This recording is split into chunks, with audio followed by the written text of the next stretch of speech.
Well, he was real aggressive last night. Kept attacking.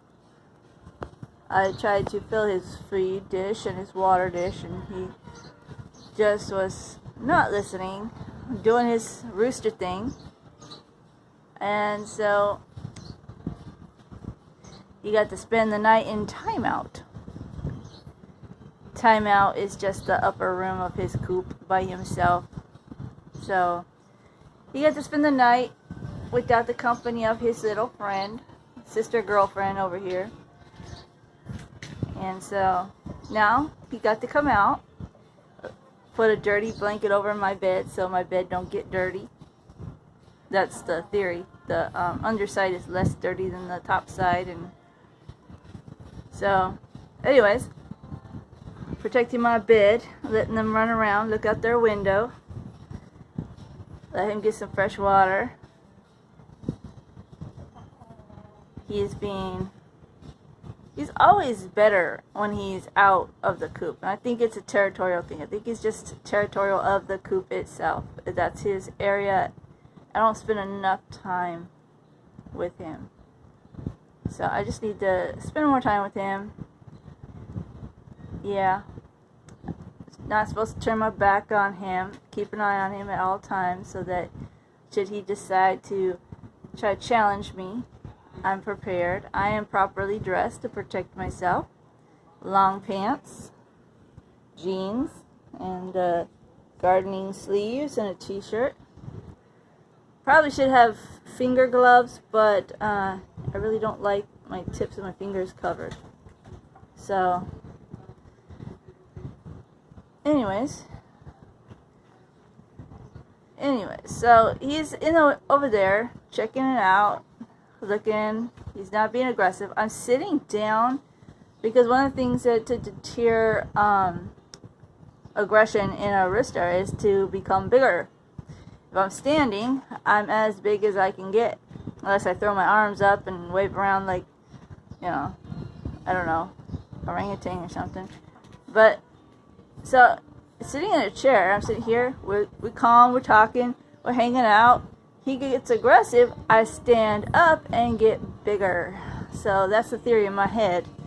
In practice, I don't know how well that's going to work, but so far I haven't needed it to work. I got to clean the coop.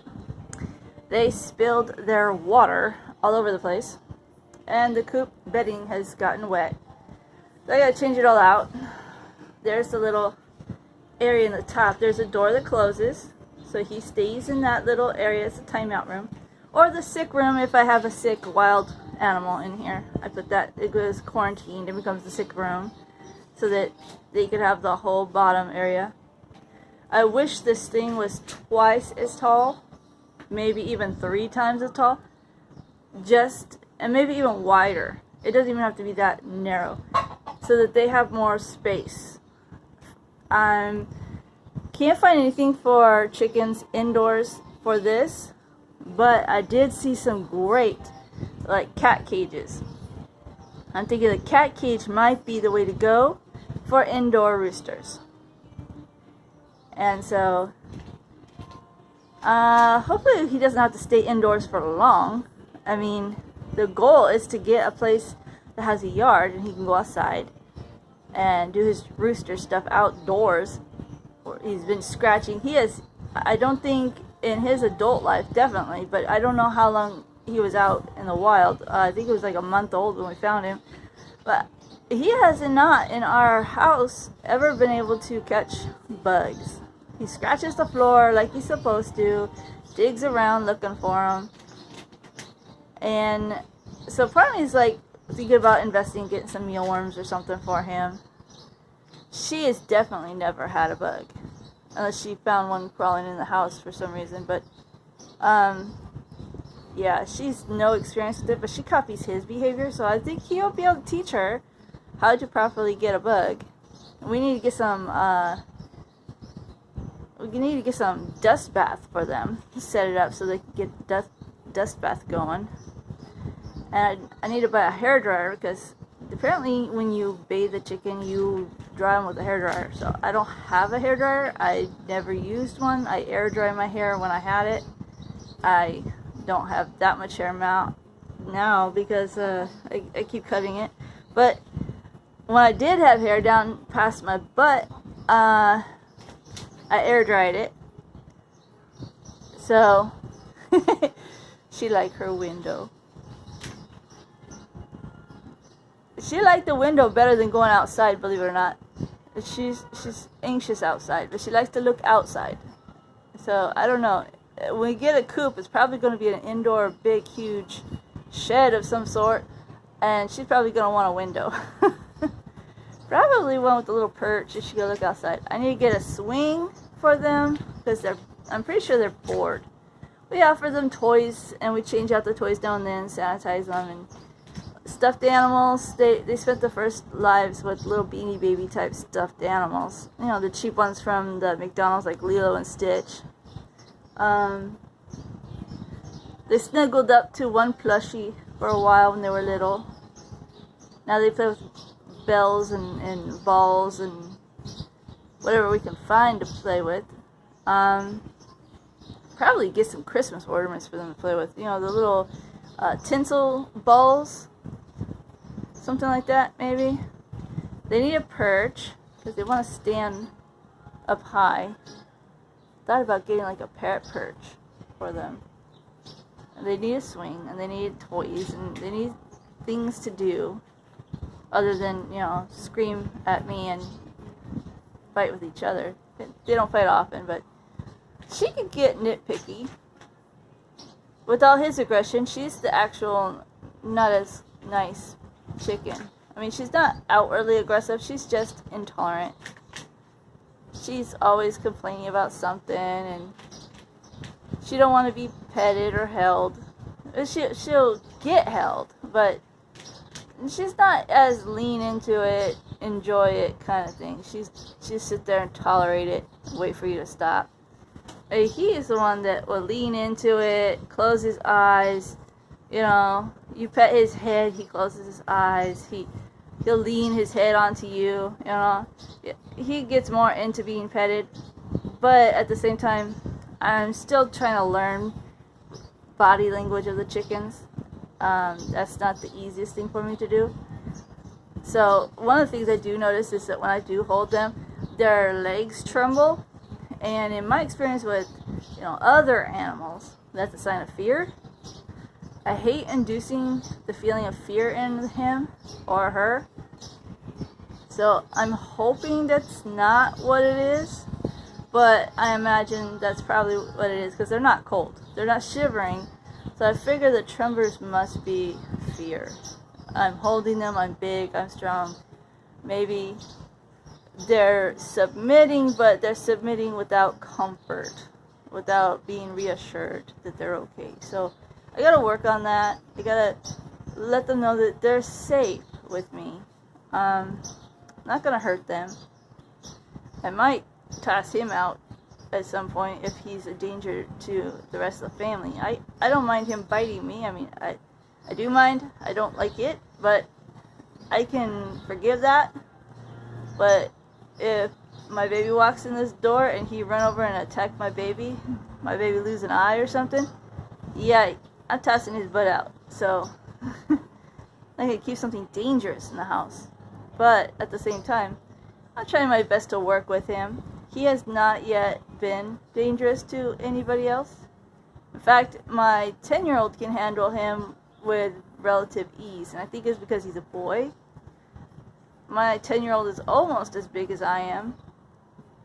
So I'm wondering if there's something my 10-year-old is expressing body language-wise that I'm not. Like maybe he's more confident in what he's doing and how he's doing it.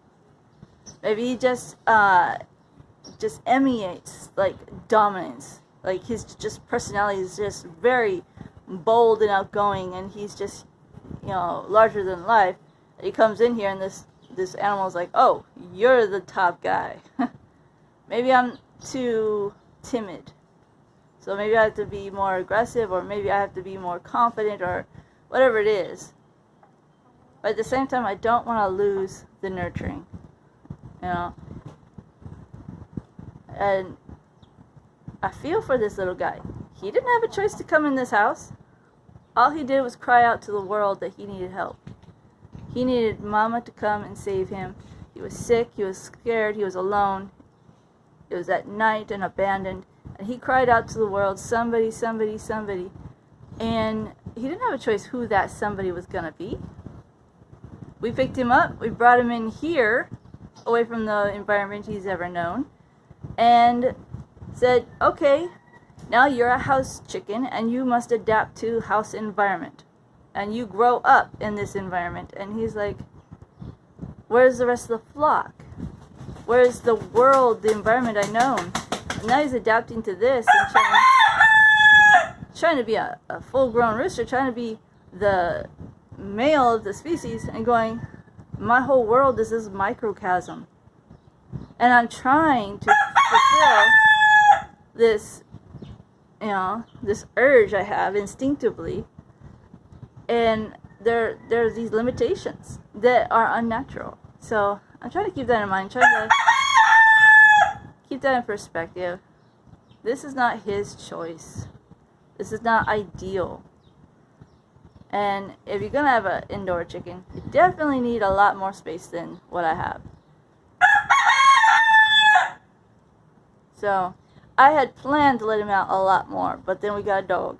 And my husband's concerned that the dog will attack the chickens. That he'll act all nice, and then when we're not looking, just go after the chickens. Like he said, that's just the dog thing to do. So now the upstairs is for the chickens, the downstairs for the dog. So anyways, there's not much upstairs.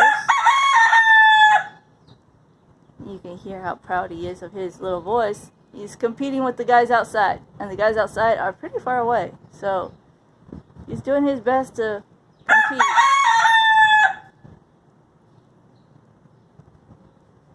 And he does a good job at it.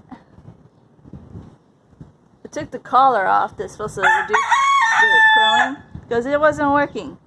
It wasn't really working, not really. So